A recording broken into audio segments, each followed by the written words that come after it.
네, 여러분 안녕하십니까. 저는 영어독립 인생명언 200 강의를 맡고 있는 주지후입니다.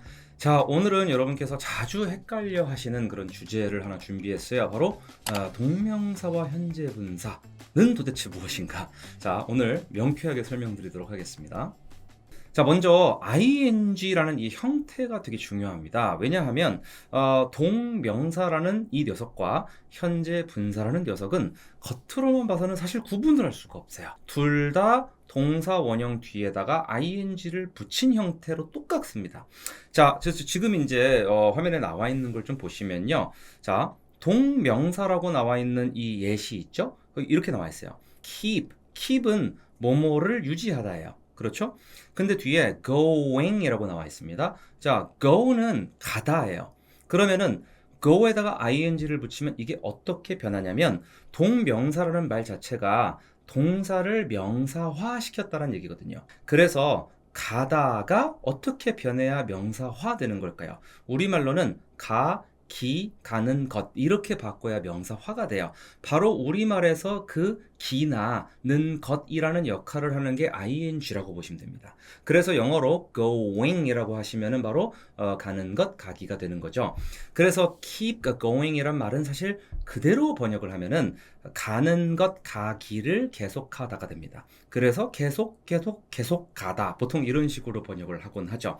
바로 이게 동명사예요. 그죠? 명사 역할을 하는 동사가 변한 그런 형태 이런 건데 문제는 뭐냐면 현재 분사라는 얘가 문제입니다.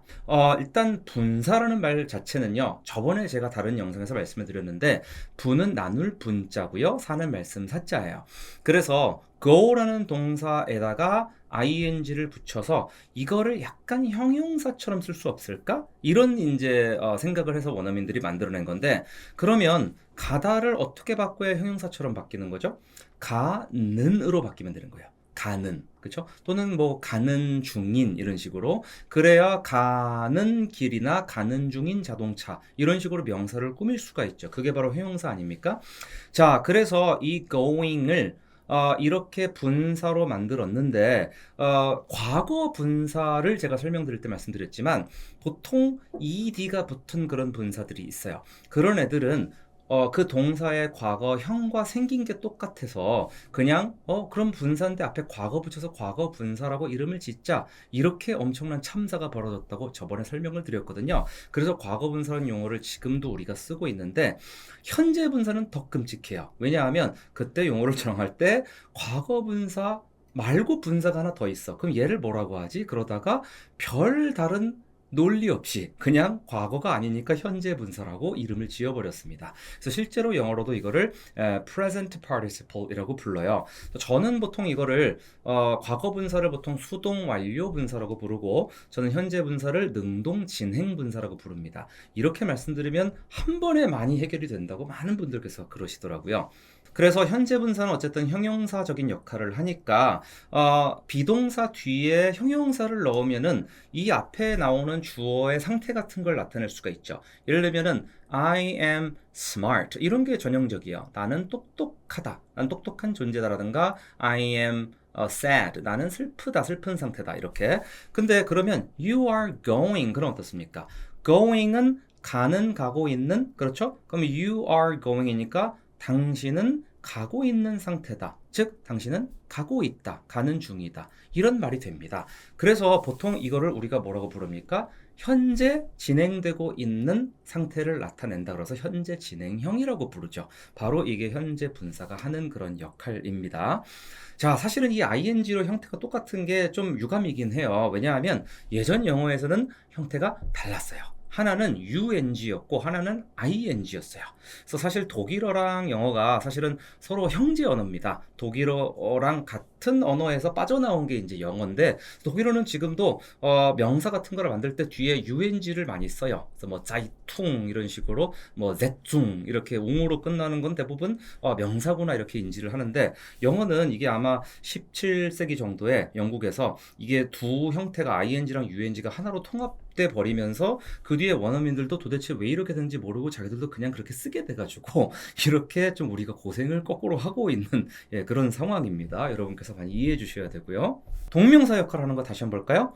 hold는 뭐뭐를 잡다란 뜻이죠. 그러면은 hold 뒤에다 ing를 붙이면 명사적으로 바꾸면 어떤 뜻이 되겠어요? 잡기, 잡는 것 이런 말이 됩니다. 그러면은 holding cards 이렇게 얘기를 하면요. 카드를 잡는 것, 잡기. 그렇죠? 이렇게 우리가 얘기를 할 수가 있어요. 이게 바로 동명사의 역할이고요. 그 다음에 현재 분사는 어디까지나 뭐뭐 하는 상태를 나타내는 그런 형용사 역할을 나타낸다고 그랬죠. 그래서 예를 들면 holding을 자, 잡다를 어떻게 바꾸면 형용사적 느낌이 나네, 한국말로. 잡고 있는, 그쵸? 이런 식으로 바꿔야 되지 않겠습니까? 자, 그러면 holding cards는 예를 들면 카드를 잡고 있는 이런 식으로 우리가 해석을 할 수가 있겠죠. 그래서 우리가 말을 할 때도 마찬가지예요. Holding these cards is hard. 이 카드들을 잡고 있는 거가 좀 힘들어. 카드가 엄청 무거운가 보자. 이만한가 보죠. 그쵸? 그런데 이런 경우도 있어요. Who is the man holding the cards? 저기죠. 카드를 잡고 있는 man. 남자는 누구야? 이렇게 물어볼 수도 있습니다. 이때 holding은 the man을 꾸며주는 형용사 같은 그런 역할을 하게 되는 겁니다. 바로 이게 동명사와 현재 분사의 차이라고 보시면 됩니다. 자, 다른 예시를 또 보도록 할게요. choose라는 동사, 여러분 이거는 뭐 선택하다는 뜻이죠. 그러면은 이거를 명사적으로 바꾸려면요, 선택하기나 선택하는 것 이렇게 바꿀 수가 있어요. 그래서 choosing을 선택하는 것이라는 뜻으로 우리가 쓸 수가 있고, have는 뭐뭐를 갖다란 뜻입니다. 자, 그러면은 having은 뭐겠어요? 그쵸? 갖는 것, 갖기 이런 말이 되죠. 자, 그래서 having a grateful attitude. grateful은 감사하는 뭐 이런 말이고, attitude는 태도예요. 그래서 having a grateful attitude는 감사하는 태도를 갖는 것 또는 감사하는 태도 갖기 정도로 우리가 이해를 할 수가 있습니다. 자, 그런데 똑같은 형태를 또 다르게 볼 수도 있죠. choosing을 또 뭐라고 볼 수도 있는 거예요? 선택하고 있는, 이렇게 볼 수도 있는 거죠. 그렇죠?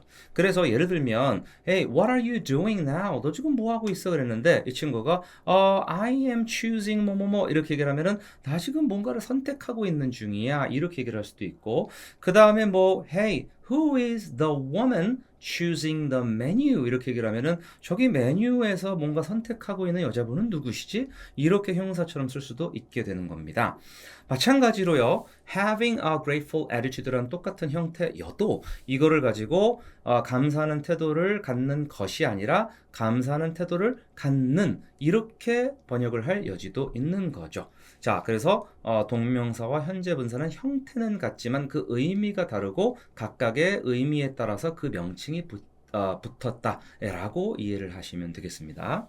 자, 예시를 하나 더 보도록 할게요. 자, finish 같은 경우는요, 끝내다라는 그런 의미로 쓰죠. 자, 여기 뒤에다가 ing를 붙여서 finishing이라고 하면은 두 가지 뜻이 되겠죠? 하나는 뭐겠어요? 이거를 명사처럼 바꿔서 쓰려고 하는 걸 수도 있기 때문에 끝내는 것이나 끝내기라고 볼 여지가 있고, 그 다음에는 현재 분사, 형용사적 역할로 볼 수도 있죠. 그럼 이때는 끝내고 있는, 끝내는으로 볼 여지가 있습니다. 어느 쪽인지는 앞뒤 단어를 보고 결국 문장 속에서 의미로 파악할 수밖에 없다라는 점을 제가 다시 한번 강조를 드립니다. 자, 마지막 하나 더 보고 갈까요? 자, set이라는 말은 뭐뭐를 놓다라는 뜻도 되고요. 그 다음에 어떤 추상적인 거를 내 머리 어느 위치에다가 놓는다는 거는 그런 목표나 이런 거를 설정한다는 뜻으로도 많이 써요. 그래서 set goals, 그러면은 목표를 세우다라는 뜻인데, 이 set에 ing를 붙여서 setting goals라고 하면요, 어떻게 되겠습니까?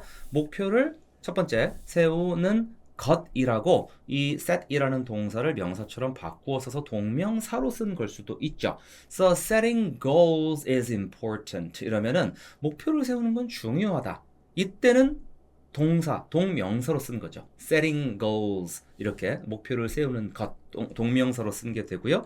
그런데 setting goals를 또 뭐라고 볼 수도 있습니까? 그렇죠. 목표를 세우는이나 목표를 세우고 있는, 그렇죠. 이렇게 세팅을 형용사 역할을 하는 것으로 볼 수도 있습니다. 그래서 예를 들면 he is busy setting his goals, 이렇게 얘기를 하면은 그 사람은 지금 자기의 목표를 세우느라 바쁘다, 이런 맥락에서라면 사실은 이건 어떻게 보면 형용사처럼 쓰였다라고 볼 수가 있겠죠. 바로 이런 식으로 그 의미에 따라서 여러분들이 각각의 앞뒤 단어와의 관계를 보아서 의미를 추론을 해내셔야 되는 게 바로 동명사와 현재 분사에서 겪는 일종의 어려움이라고 제가 말씀드릴 수가 있습니다.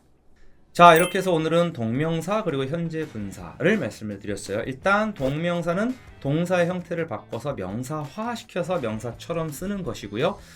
현재 분사라는 용어 자체는 조금 아쉬운 그런 번역이었어요. 물론 예전에 했지만 이거를 저는 능동 진행 분사라고도 많이 불러요. 그래서 이렇게 기억하셔도 좋고, 어디까지나 형용사 역할을 한다. 그래서 그 동사에 ing를 붙여서 그 동사 하는 하고 있는 이라는 뜻으로 해석이 된다면 보통은 그것은 현재 분사다 라고 기억해 주시면 감사하겠습니다. 자, 여러분 모두 수고하셨고요. 저는 또 다른 영상에서 만나 뵙도록 하겠습니다. 감사합니다.